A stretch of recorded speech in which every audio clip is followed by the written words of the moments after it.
The analogy that's most helpful for me when it comes to skeuomorphism versus flat UI is cars, and how 1940s and 50s and some 60s cars had beautiful chrome.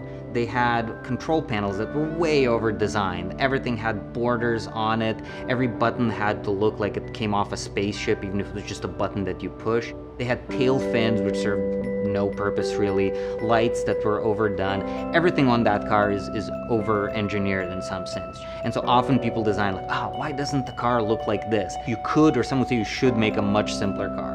And sometimes those are sort of stunning objects in their simplicity, but people wouldn't have fallen in love with cars in the 40s if cars had immediately looked like that. So they had to be flashy objects. Eventually, cars became 1970s and 80s boxes on wheels.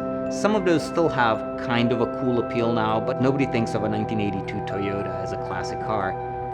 Software had the same thing, where we were designing things that I don't think it mattered so much that they looked realistic or that they looked lickable or whatever. I think what mattered was that they looked rich. They looked like a lot of work had been put into them. That is what people latch onto. It seems like it's something that, yes, they should have spent money on and they should be spending time on right now.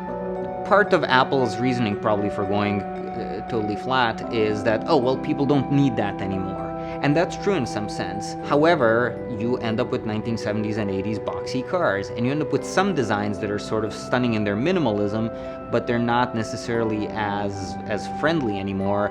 And when they age, they will age in a way that's going to go, oh yeah, that's when we went simple with things, rather than like, isn't this incredible? Where you can see just a single photo of a car that you've never seen before and you go, wow, look at that. There's so much to look at, breaking out, and that's kind of catching my eye. Everybody still thinks of those cars as the classic cars.